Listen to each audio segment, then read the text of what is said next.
کہانی بہترین دوست۔ اسلم 5ویں جماعت کا طالب علم تھا۔ اس کا شمار کلاس کے ذہین بچوں میں ہوتا تھا۔ اسے کتابیں پڑھنے کا انتہائی درجے کا شوق تھا۔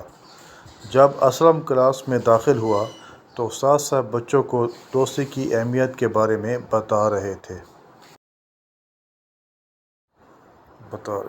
کہ اچھے دوستی کی کیا کیا نشانیاں ہوتی ہیں۔ مثلاً وہ ہمیشہ اچھے مشورے دیتے ہیں، اچھے برے وقت میں ساتھ نبھاتے ہیں، نیکی کرتے ہیں اور نیکی کرنے کی ترغیب بھی دیتے ہیں۔ یہ سب کچھ بتانے کے بعد استاد صاحب نے بچوں کو گھر کا کام دیا کہ عنوان اچھے یا بہترین دوست پر ایک مضمون لکھ کر لائیں۔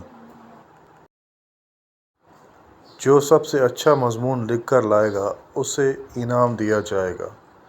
دوسرے دن تمام بچے دوست کے عنوان پر مضمون لکھ کر لائے۔ کسی نے اپنے دوست پر مضمون لکھا کہ میرا دوست ایسا ہے کہ خود نماز پڑھتا ہے اور دوسروں کو بھی ترغیب دیتا ہے۔ کاشف نے اپنے دوست زاہد پر مضمون لکھا کہ جیسا نام ہے ویسا کردار اور کام ہے،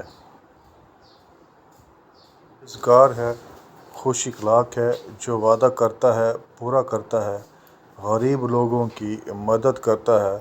حسن کا مضمون سب سے الگ تھا۔ حسن نے لکھا، میرا کوئی ایک دوست نہیں بلکہ بہت سارے دوست ہیں۔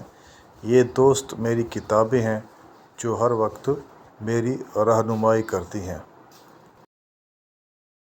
جب مجھے کسی بات کا علم نہیں ہوتا مجھے علم عطا کرتی ہیں۔ جب میں کسی چیز کا سوچتا ہوں تو وہ میری سوچ کو حقیقت کا روپ دینے میں مدد کرتی ہیں، انسان کی خدمت کا درس دیتی ہیں۔ میرے دوستوں کی تعداد سینکڑوں میں ہے۔ ان دوستوں کی وجہ سے میں مضمون، کہانیاں، درخواستیں اور نظمیں وغیرہ لکھ سکتا ہوں۔ اللہ میری اور میرے دوستوں کی دوستی ہمیشہ قائم دائم رکھے۔